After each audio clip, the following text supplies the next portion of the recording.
जो लोग sofa set पे बैठते थे, अब यहाँ सोफा खत्म है, खाली सेट रह गया है, लेकिन फिर भी खुश हैं। जो लोग टाइम टू टाइम स्वादिष्ट भोजन करते थे, वो गुरुदेव के दरबार में जो महाप्रसादी मिलती है, खीर मिले, पूड़ी मिले, नुक्ती मिले, सब्जी मिले, रोटी मिले, चावल मिले, दाल मिले, कढ़ी मिले, सब ऐसे प्रेम से बैठकर खाते हैं, लगता है कि देवलोक में बैठ कर के देवी देवता महाप्रसाद ग्रहण कर रहे हैं। और सभी डिसिप्लिन का भी पालन करते हैं। 4-4 पंक्तों में, 6-6 पंक्तों में बैठते हैं। कल मेरे पास में एक एसडीएम आए थे, आर.के. शर्मा जी, कह रहे थे गुरुदेव कितने टाइम तक भोजन पंगत रात में चलती है? हमने कहा 12 बजे तक, 1 बजे तक, जब आ जाओ। तो हमने कहा भोजन पंगत क्यों पूछ रहे हो? बोले हमको भी भूख लगी है, 12 बज गया है, खाना है, मिल सकता है? तो हमने कहा पूरा खुला द्वार है।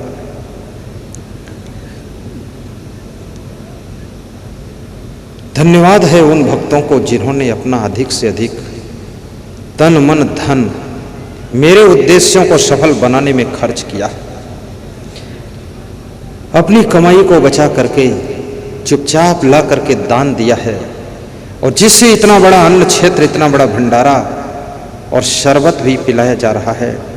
मेरा उद्देश्य है, संकल्प है, यहाँ से कुछ लेकर नहीं जाना है, जो भी है सब यहाँ सेवा के नाम पर लुटा कर जाना है, यहाँ से कौड़ी नहीं ले जाना।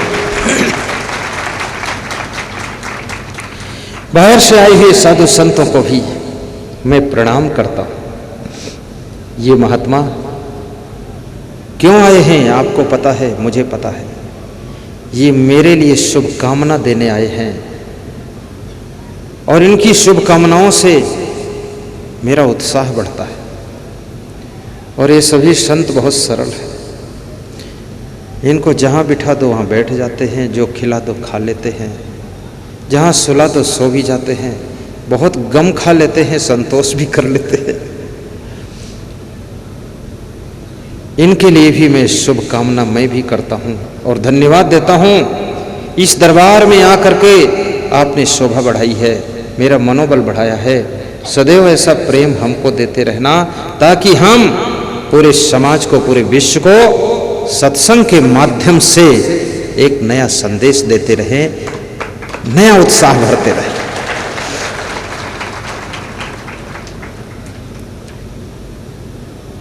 भोजनालय में जो लोग सेवा कर रहे हैं, हमारे संत हैं, संयम साहेब, संजय जी, सोदकर जी, देवकर जी, प्रवीण जी, शुभकर जी, यशकर जी,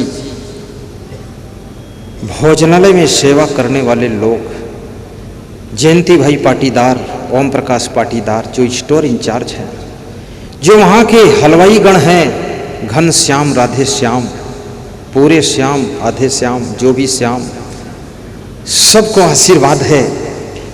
और रमेश कुशवाहा जी राजपूत जो माइक में वहाँ अनाउंस करते रहते हैं, जिन्होंने 8 दिन मेरा समागम मनावर में करवाया था और कहा था गीता पे प्रवचन करो, तो मैंने 8 दिन गीता के श्लोकों पर प्रवचन दिया था। 8 दिन का कार्यक्रम मैं कहीं नहीं दिया हूं कभी, लेकिन मनावर वालों ने हमको मना लिया और वहां 8 दिन का समागम हुआ था। वो खड़े हैं उधर। इन सबको भी व्यास गद्दी धन्यवाद दे रही है, आशीर्वाद प्रदान कर रही है। और हमारे गुजरात से आए हुए जजमान श्री कनु भाई मिस्त्री, रेखा बहन, श्री गिरीश भाई बसावा, मंजुला बहन और चंदू भाई पटेल, लीना पटेल, और छत्तीसगढ़ से आए हुए हमारे जजमान भक्त महेश राम साहू, हृदय श्री साहू, और लसुड़िया मध्य प्रदेश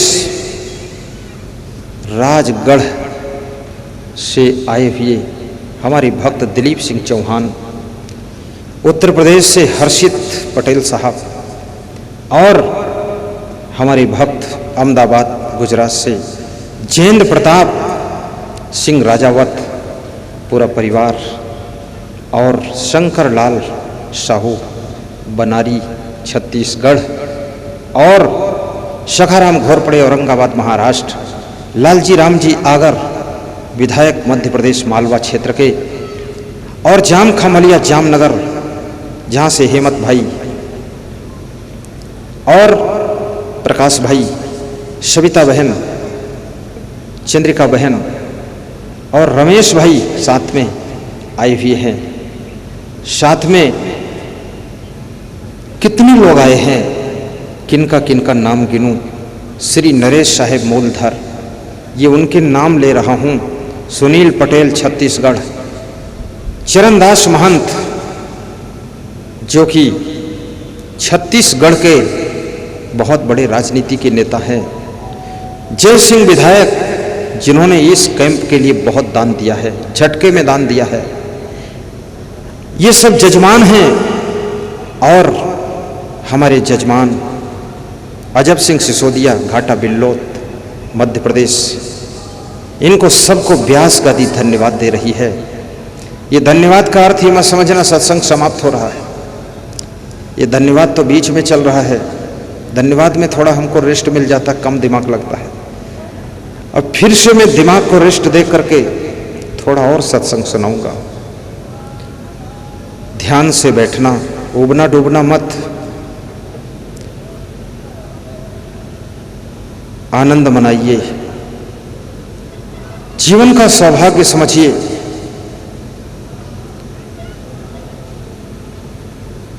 शिक्षक मां के पैर छूकर प्रणाम कर रहा है।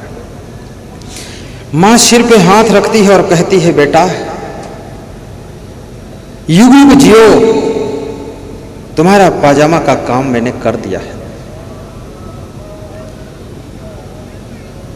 शिक्षक खुश हो जाता है, घर में जाता है, बहन मिलती है, कहती भाई साहब नमस्कार, आपका काम मैंने भी कर दिया है।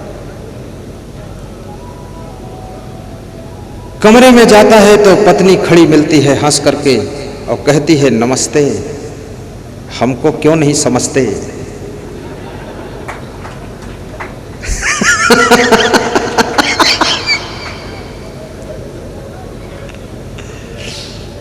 आपके पाजामा का काम मैंने भी कर दिया है। शिक्षक का मन खुश हो गया, सवेरे का दुख शाम तक दूर हो गया। शिक्षक ने विचार किया कि आज मेरे घर में माँ बहन और मेरी पत्नी में तालमेल बैठ गया है, तीनों ने मिलकर पाजामा को कंप्लीट किया है। शिक्षक जब पाजामा पहनकर खड़ा हुआ तो पाजामा ना तो पाजामा में रह गया है, ना अंडरवियर में रह गया है। तो माँ से पूछा, माँ तूने पाजामा कितना काटा है? बोले 4 अंगुल। बहन तूने? बोले 4 अंगुल। माँ तूने? बोले तूने वाइफ बता रहे तो 4 अंगुल। तो कहा सबने अलग अलग काटा है, पाजामा की हालत खराब कर दिया है। तो माँ बहन और पत्नी ने कहा हमारे घर में सलाह नहीं होती है, तालमेल नहीं होता है, इसलिए पाजामा की ये दशा हुई है। याद रखना, जिसके घर में आपस में सलाह नहीं होती है, तालमेल नहीं बैठता है, एक दूसरे से लोग बात नहीं करते हैं, उसके घर के काम पाजामा की तरह कट पिट करके बर्बाद हो जाते हैं। इसलिए सलाह और तालमेल भी बैठा।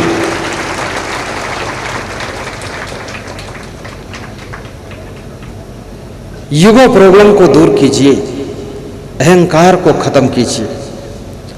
अहंकार दूसरों के साथ तालमेल बिठाने में बहुत बड़ा बाधक तत्व है। बुद्धिमान होते हुए चुप होकर के कम बुद्धि के लोगों की बात को भी सुनिए। जिसकी बात तुम नहीं सुनोगे उसके साथ तालमेल बिगड़ते चले जाएंगे, और बात सुन लोगे तो तालमेल बने रहेंगे। इसलिए कम बुद्धि वालों की भी बात सुनो, क्योंकि बुद्धिमान ही सब कुछ नहीं कर सकता है। जिनके पास मीडियम बुद्धि है उनकी भी सहयोग की जरूरत होती है। बिना कम बुद्धि वालों के भी काम रुकता है। एक राजनीतिक पार्टी में सब बराबर थोड़े बुद्धिमान होते हैं, लेकिन कोई कम बुद्धि का है वो ज्यादा जिंदाबाद मुर्दाबाद बोलता है। वो ज्यादा सोचता नहीं है, गला फाड़ के लगा देता है कि जिंदाबाद मुर्दाबाद। बुद्धिमान व्यक्ति उतना चिल्ला नहीं सकता है। तो कम बुद्धि, अधिक बुद्धि, ये दोनों मिलकर के ही सफलता का फाटक खोलती है। राम भगवान से सीखो। जब लंका में उनको जाना था, वनवास में गए हैं, तो कितने लोगों को जोड़ा है। बंदरों को भी जोड़ा, रीछ भालुओं को भी जोड़ा, सुग्रीव को जोड़ा, और जो ज्यादा गड़बड़ थे उनको तोड़ा। बाली ज्यादा गड़बड़ था तो उसको तोड़ा और मरोड़ा, और उसका बेटा ठीक था अंगद तो उसको भी जोड़ा, और भाई ठीक था सुग्रीव तो उसको भी जोड़ा। याद रखना, अगर आपके पास 1 कुंटल टमाटर है, उसमें 2 टमाटर सड़े अगर डाल दोगे तो 20 टमाटर और सड़ जाएंगे। इसलिए 2 टमाटर निकाल कर बाहर करो और अच्छे टमाटर संभाल करके रखो, तो आपको सफलता जरूर मिलेगी। गलत आदमी को अपने नेटवर्क में जोड़ोगे, सारे नेटवर्क को बिगाड़ देगा। अच्छे अच्छे लोगों को जोड़िए। जोड़ना एक कला है, जुड़ो जोड़ो जीतो, लेकिन नेटवर्क से गलत आदमी को अलग करना भी कला है। विभीषण को राम ने जोड़ा, लेकिन रावण को तोड़ा, कुंभकर्ण को तोड़ा, मेघनाथ को तोड़ा, केवल एक आदमी जोड़ा। जोड़ना भी सीखो और गलत लोगों से दूर रहना सीखो। भगवान श्री राम वनवास में लक्ष्मण के साथ गए थे, साथ में सीता जी थी, और वहाँ पर समस्याएं इतनी बढ़ गईं कि अकेले उनसे हल नहीं हो सकती थी। तो जहाँ काम आवे सोई काह करे तलवार। एक चूहा सिंह के ऊपर कूद पड़ा। चूहा तो चूहा समझदार था नहीं, गणेश का चूहा, और गणेश का चूहा किसी को डरता नहीं, और रात में छलांगे मारता रहता है। मैंने उत्तर प्रदेश में लोगों को समझाया कि गणेश का चूहा गणेश का वाहन है, तो चूहे पर दया रखना, चूहे को मत मारना। तो लोगों ने मुझसे कहा, गणेश जी को अपना वाहन भी थोड़ा कंट्रोल में रखना चाहिए।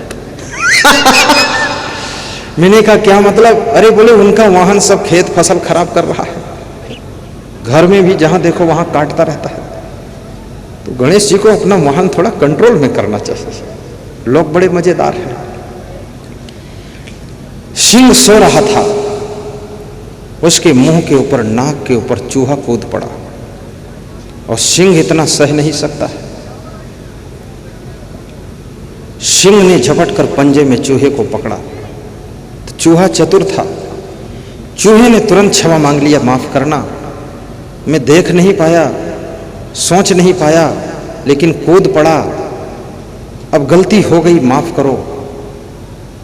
तो सिंह ने सोचा, अगर चूहे को मार दूं तो इसमें बहुत बड़ा सम्मान नहीं मिलेगा, अगर इसको छोड़ दूं तो कोई बदनामी भी नहीं है, इसलिए छोड़ देना चाहिए।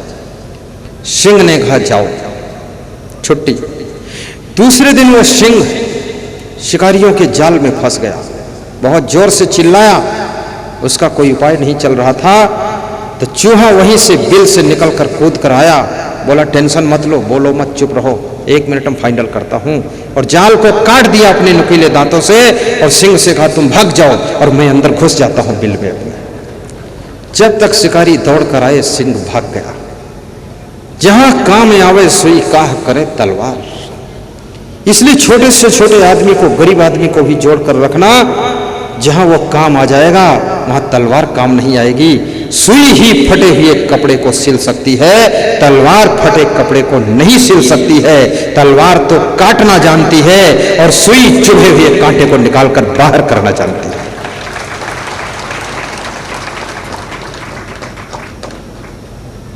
लेकिन कहीं कहीं तलवार की भी जरूरत पड़ती है, तो तलवार को कहीं फेंक मत देना, उसको म्यान में संभाल कर। ये मत सोचना कि एक बोरा सुई लेकर ढोते रहे। सुई से सुई का काम लो, सुई को संभालो, लेकिन तलवार भी म्यान में रखो, आकस्मिक अवसर पर वो भी काम आएगी। अरे गरीबों की दुनिया है आबाद तुमसे,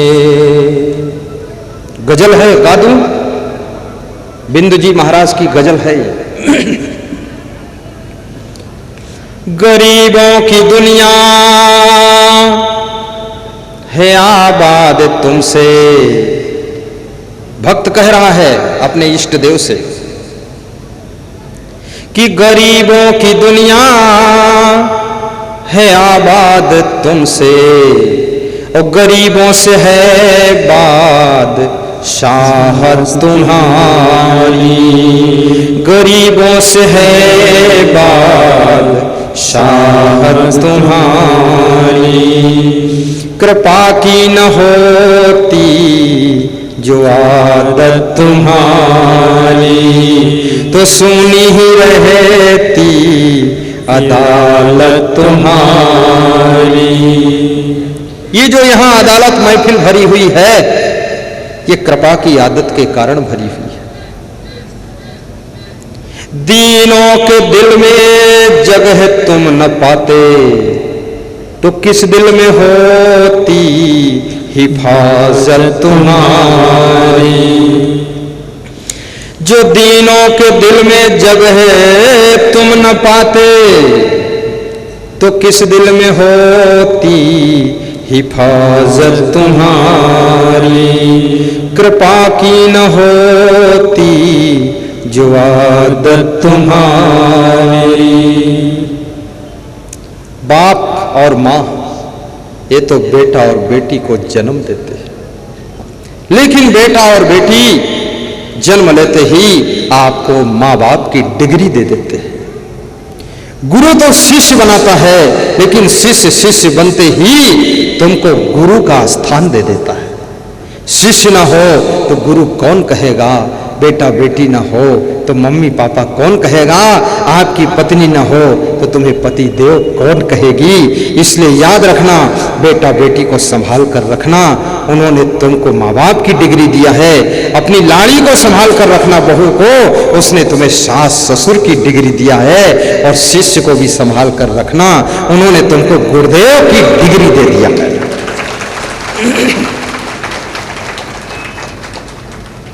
शिष्य न हो कौन कहेगा मेरे गुरु जी, शिष्यों का महत्व है। भक्त ना हो तो भगवान कौन कहेगा।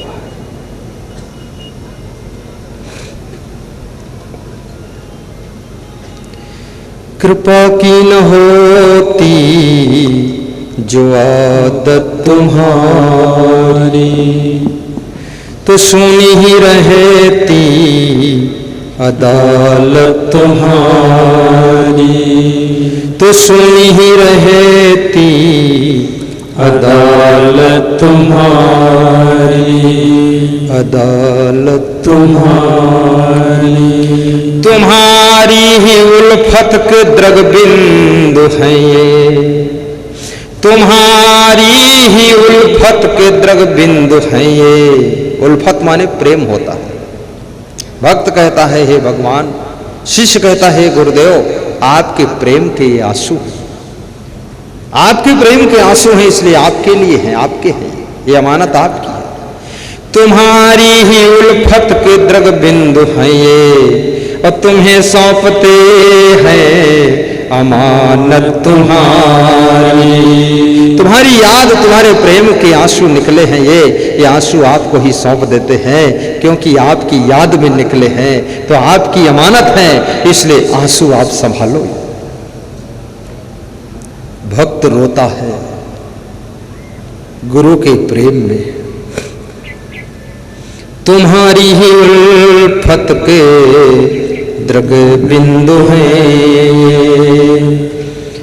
तुम्हारी ही उल्फत के द्रग बिंदु हैं। तुम्हें सौंपते हैं अमानत तुम्हारी। कृपा की न होती जो आदत तुम्हारी। कृपा की न होती जो आदत तुम्हारी, तो सुनी ही रहती अदालत तुम्हारी। बोलिए सद्गुरु भगवान की जय। आज मैं पूछना चाहूंगा, इसमें ऐसे कितने श्रोता हैं जिन्होंने आस्था भजन चैनल में रात को 9 बजे मुझे देखा है, प्रवचन सुना है, जरा दोनों हाथ ऊंचे कीजिए। वाह वाह, 100% वोट पड़ गया है। ऐसे कितने श्रोता हैं जिनकी इच्छा है ये 20 मिनट समय कम है, इसको कम से कम आधा घंटा कर दिया जाए। वे सब श्रोता हाथ ऊपर को मत उठाएं। आप उल्टा कर गए। मैं क्या बोल रहा हूं समझो इस बात को। महेंद्र कथाकार, जिनकी इच्छा है समय को बढ़ाकर आधा घंटा कर दिया जाए, वे लोग हाथ ऊपर को मत उठाना। फिर भी उठा रहे लोग।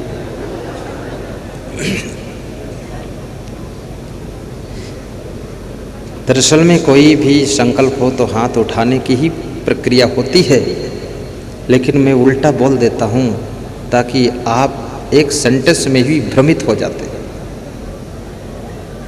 जो लोग चाहते हैं कि टीवी चैनल में जो सत्संग आता है ये कभी बंद ना हो, वे सब लोग हाथ ऊपर उठाओ जरा।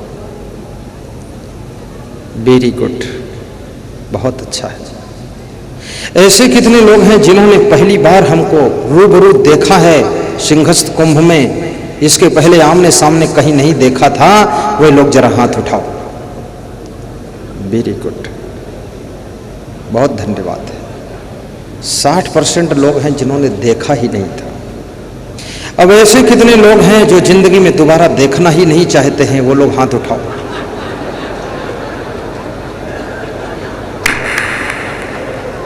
चार लोगों ने हाथ उठाया है कि अब कभी नहीं देखूंगा।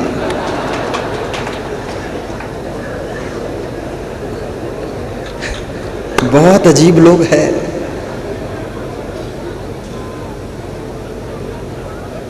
धन्य हो, धन्य हो। तुम ही मेरे मंदिर, तुम ही मेरी पूजा, तुम ही देवता हो, तुम ही देवता हो। तुम ही राम मेरे कन्हैया, तुम ही हो जीवन की नैया के खेवैया, तुम ही। सब गाओ। तुम ही राम मेरे कन्हैया, तुम ही हो जीवन की नैया के खेवैया, तुम ही हो। जिधर देखता हूँ नजर तुम ही आते, जिधर देखता हूँ नजर तुम ही आते। सभी भक्त साधक तेरे गीत गाते, सभी भक्त साधक तेरे गीत गाते। गीतों की माला के रचैया तुम ही हो, जीवन की नैया के खेवैया तुम ही हो। तुम ही राम मेरे कन्हैया, तुम ही हो जीवन की नैया के खेवैया, तुम ही हो। कोई मेरी आँखों को देखे तो समझे कि तुम मेरे क्या हो, कि तुम मेरे क्या हो। सब गाइए, मधुर मधुर गाइए। कोई मेरी आँखों को देखे तो समझे कि तुम मेरे क्या हो, कि तुम मेरे क्या हो। तुम्हें देख कर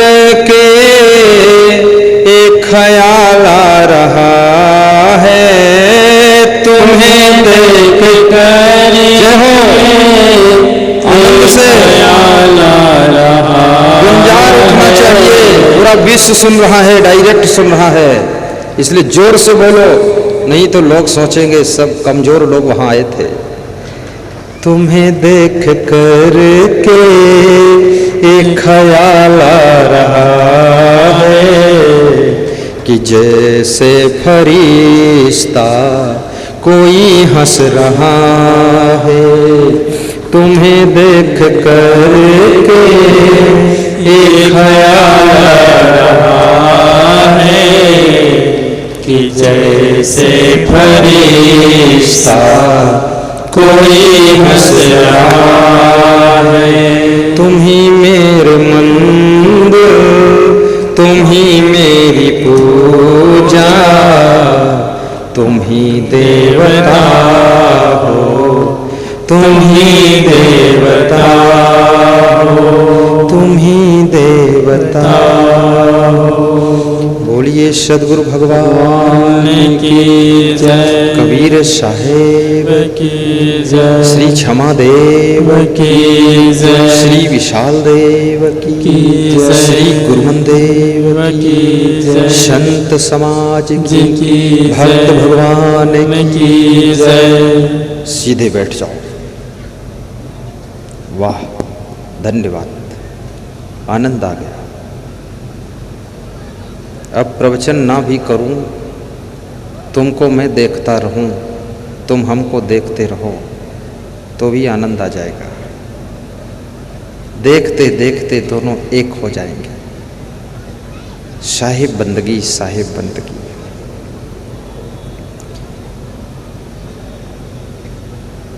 अरब खरब लो द्रव्य हो, उदय अस्त लो राज, भक्ति महातम ना तुले ये सब कौने काज। मनुष्य के पास में अरबों खरबों धन हो जाए, सूर्योदय से लेकर सूर्यास्त तक उसका लंबा राज्य हो जाए, परंतु यदि भक्ति नहीं है जीवन में तो उसको सुख और शांति नहीं मिलेगी, मुक्ति नहीं मिलेगी। धनवान भी बनो और राजपद को भी प्राप्त करो, राजनीति में पहुंच करके मिनिस्टर भी बनो, प्राइम मिनिस्टर, चीफ मिनिस्टर भी बनो, विधायक और सांसद भी बनो। ज़्यादा कुछ ना बन सको तो गांव के सरपंच और प्रधान जी बन जाओ, सेवा करो, लेकिन साथ साथ में भक्ति भी करो। धनवान बनो, अरबपति बनो, करोड़पति बनो। पत्नी के पति तो सब बन जाते हैं, अरबपति भी बनो, राष्ट्रपति भी बनो, लेकिन साथ साथ में आप में भक्ति भी होना चाहिए। और भक्ति की पहचान होती है, भक्ति के 9 लक्षण होते हैं। भक्ति क्या है, भक्ति किसे कहते हैं? अर्जुन ने भगवान श्री कृष्ण से पूछा था। कृष्ण कहते हैं कि अर्जुन, अनपेक्षा शुचि दक्षा उदासीनो गतव्य था, सर्वारंभ परित्यागी यो मद्भक्ता समे प्रिया।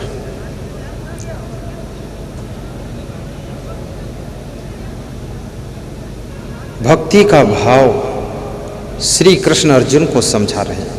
अद्वेष्टा सर्वभूता नाम मैत्रः करुण एवचा, निर्ममो निरहंकारः सम दुख सुखा क्षमी, संतुष्टा सततम योगी यथात्मा दृढ़ निश्चय, मयि अर्पित मनोबुद्धि यो मद्भक्ता समे प्रिया।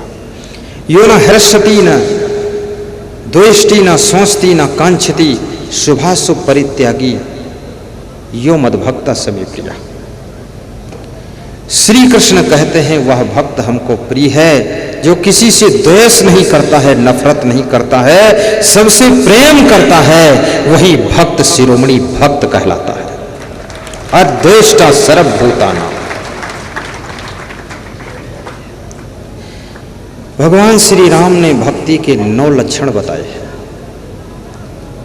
श्री राम कहते हैं बहुत बड़ी बात है। भगवान श्री राम जब शिवरी के आश्रम पर गए, पंपा सरोवर के किनारे शिवरी का आश्रम है। शिवरी पूछती है कि प्रभु, पढ़ी लिखी नहीं हूं, भक्ति जानती नहीं हूं। तो राम ने कहा मैं भक्ति तेरे को सुनाता हूं। तो राम ने 9 प्रकार की भक्ति सुनाया है, मैं आपको तुरंत सुना देता हूं। पहले सब भक्ति को गा देता हूं। नवधा भक्ति कहूँ तो ही पाही, सावधान सुन धरु मन माही। हे शिवरी, मैं 9 प्रकार की भक्ति कह रहा हूं, सावधान होकर सुन और मनन कर और जीवन में धारण कर। प्रथम भगति संतन कर संगा, दूजे रति मम कथा प्रसंगा। पहली भक्ति संतों की संगत करो।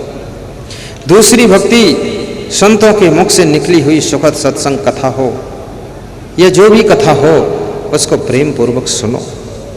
प्रथम भगति संतन कर संगा, दूजे रति मम कथा प्रसंगा। कथा वह कथा है जो आपकी व्यथा को दूर कर दे। कथा में तुम बैठो इतना ही सार्थक नहीं है, तुम कथा में बैठो और कथा तुम्हारे भीतर बैठ जाए। और जिसके भीतर कथा बैठ जाती है उसके भीतर बैठी हुई व्यथा निकलकर बाहर हो जाती है। जब तक कथा अंदर नहीं जाती है तब तक व्यथा बाहर नहीं निकलकर होती है। इसलिए कथा में तुम बैठ जाना और कथा तुम्हारे अंदर बैठ जाए तो सारी व्यथा दूर हो जाएगी। प्रथम भगति संतन कर संगा, दूजे रति मम कथा प्रसंगा। कथा प्रसंगों में बहुत प्रेम हो। यहां पर बहुत से लोग 10 अप्रैल से ही आते थे, डेली 100 लोग 200 लोग पूछने के लिए कि कथा कब से प्रारंभ होगी। 22 अप्रैल को जब मैं यहां था तो लोग आए तो बोले कथा कब से कहोगे। तो मैंने कहा मैं तो हूं, दर्शन कर लो। बोले दर्शन से मन भरता नहीं है, गाय का दर्शन करूं फिर उसका दूध पीऊं तब तृप्ति होती है। आपके दर्शन के बाद आपकी सुखद सत्संग कथा भी सुनूं तब तृप्ति होगी। और बड़ी मजे की बात है, लोग कथा सुनने में इतनी रुचि ले रहे हैं। अभी इस समय पूरे आश्रम में तुम घूमो, बहुत कम लोग इधर उधर मिलेंगे आपको, सारे लोग यहां बैठ गए। यहाँ प्रथम भगति संतन कर संगा, दूजे रति मम कथा प्रसंगा। ये दूसरी भक्ति। तीसरी गुरुपद पंकज सेवा, तीसर भक्ति अमान। चौथी भक्ति मम गुण गण, करे कपट तजिगान। तीसरी भक्ति गुरु की सेवा करो लेकिन नम्रता से करो, अहंकार से नहीं। और चौथी भक्ति छल कपट छोड़कर गुरु का गुणगान करो, इष्ट देव का गुणगान करो। धिक्कार है उनको जो गुरु की ही निंदा करते रहते हैं। अरे निंदा करने के लिए भी बहुत आइटम है समाज में। शराबी की निंदा करो, शराब की निंदा करो, जुआ की निंदा करो, चोरों की निंदा करो, चोरी की निंदा करो। तुमको कोई निंदा करने के लिए मिला ही नहीं है। तुम गुरु की निंदा करते हो, महान पुरुषों की निंदा करते हो, तुमको नरक में भी ठिकाना नहीं मिलेगा। तुम्हारे लिए स्पेशल नरक भी बनाया जाएगा। गुरु की निंदा कबहु न करी, गुणगान करो। ये चौथी भक्ति। और पांचवी भक्ति मंत्र जाप मम दृढ़ विश्वासा, पंचम भक्ति सुवेद प्रकाशा। गुरुदेव जी ने जो मंत्र दिया है, ज्ञान दिया है, उसको बारंबार याद करो। मंत्र को जपते रहो, भूल न जाओ। और दृढ़ विश्वास रखो गुरु के ऊपर कि आपका कल्याण करेंगे वे। ये पांचवी भक्ति है। और छठी भक्ति छठ दमशील बिरति बहु कर्मा, निरत निरंतर सज्जन धर्मा। छठ दमशील बिरति बहु कर्मा, निरत निरंतर सज्जन धर्मा। छठी भक्ति एक मन और 5 ज्ञानेंद्रियों को बस में रखना, ये 6 हो गए ना, 5 ज्ञानेंद्रियां और 1 मन, 5 विषय और मन, इनको बस में करना, ये छठी भक्ति। छठ दमन करो इनका। शील विरति बहुकर्मा, शीलवान बनो, विरति रखो, हर कर्म में वैराग्य भी रखो, कर्म में लिप्त मत हो। छठदम शील विरति बहुकर्मा, निरत निरंतर सज्जन धर्मा, और हमेशा सज्जनता के आचरणों में लीन रहो। 7वीं भक्ति।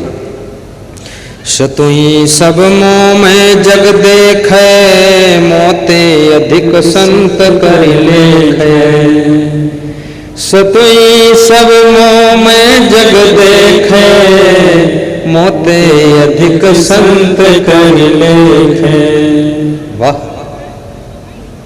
7वीं भक्ति, संसार के नर नारियों को मेरे समान समझना, और यदि संत मिल जाएं तो उनको मुझसे भी बड़ा समझना।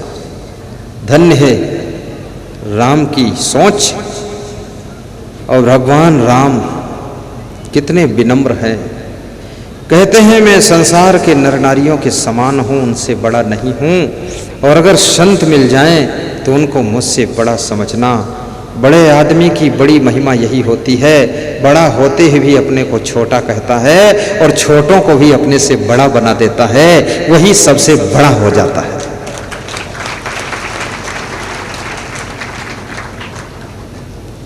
मैं श्री एल वेंकटेश्वर लोक के यहाँ कमिश्नर साहब के यहाँ मेरठ में गया था, तो एक हॉस्पिटल देखने के लिए गए, बहुत बड़ा हॉस्पिटल था। तो उस हॉस्पिटल का जो अधीक्षक था, हेड था, 2-4 डॉक्टर ने कहा कि यही हेड हैं, यही चलाते हैं। तो उस हेड अधीक्षक ने हाथ जोड़कर कहा, क्षमा कीजिएगा, मेरी इतनी क्षमता नहीं कि मैं इस हॉस्पिटल को चला सकूं। ये 200-250 डॉक्टर सब मिलकर चला रहे हैं, अगर सबका सहयोग ना मिले तो मैं फेल हो जाऊंगा। तो सभी डॉक्टर हंसने लगे कि बात तो तेरी सच है, लेकिन फिर भी आपको सम्मान हम देना चाहते हैं। सबका सहयोग होता है। भाइयों और बहनों, विचार करना, स्वयं नम्रता रखो और संत का सम्मान करो। उनमें संत के गुण भी देख लो। कई बार लोग नारी मोई ग्रह संपत्ति नासी और मोड़ मुड़ाए भय सन्यासी। संतत्व तो नहीं है, साधु के कपड़े लपेट लिया है। उनके साथ में आपकी श्रद्धा टूट सकती है, इसलिए मैं निवेदन करूंगा कि संत के लक्षणों से युक्त हों। थोड़ा सा समझ लेना, परख लेना, और फिर उनका सम्मान भगवान से भी ज्यादा करना, क्योंकि भगवान तो दर्शन नहीं देता है, भगवान के रूप में संत ही दर्शन देते हैं और आपको भवसागर से तारते हैं। कलयुग में सच्चे संत का मिलना भगवान के मिलने से कम नहीं है। सतुई सब मोह में जग देखे, मोते अधिक संत कर लेखे। अठोई यथा लाभ संतोषा, सपने हो नहीं देखहि पर दोषा। 8वीं भक्ति, जितना दिन भर मेहनत का लाभ मिले उसमें संतोष रखना, हाय हाय न करना, और दूसरों में दोष दृष्टि न रखना, गुण देखना दूसरों में भी। गुण दृष्टि और दोष दृष्टि, इसका एक उदाहरण देता हूं। भैंस का पड़वा, भैंस का बच्चा जब भैंस के स्तन को पकड़ता है तो वहां से दूध खींचता है, दूध पीता है। लेकिन पानी में रहने वाला एक कीड़ा होता है जिसको जोंक कहते हैं। आपके देश में क्या कहते हैं मुझे नहीं पता है। वो लंबा सा होता है, रबड़ जैसा, दोनों तरफ मुंह होता है उसके, उसको जोंक कहते हैं। और वो जहां दूध को वो भी पकड़ता है, भैंस के दूध को, पर वहां से दूध नहीं पीता है, वो वहां से खून पीता है। याद रखना, पकड़ने का स्थान एक ही है, लेकिन किसकी किस चीज पर दृष्टि है। पड़वा दूध पीता है और वो जोंक कीड़ा वहां से खून पीता है। ऐसे दुनिया में एक ही आदमी में किसी को गुण दिखाई देते हैं और किसी को दोष दिखाई देते हैं। जोंक बनकर मत जीना, पड़वा बनकर के दूध पीना, लोगों के गुण को देखना, ये 8वीं भक्ति है। 8वीं यथा लाभ संतोषा, सपने हूँ नहीं देखहीं पर दोषा। 9 नम्र सब सो छलहीना। चौपाई के गाने का तरीका बदल दो। बदल दूं? बोलो, अरे जोर से बोलो। बदल दो। क्या बदल दूं? मंडप बदल दूं कि चौपाई बदल दूं? 9 नम्र सब सो छलहीना, मम भरोसा ही हर्ष न दीना। 9वीं भक्ति है नम्रता रखो, छलहीन व्यवहार हो, हर शोक में मत डूबो।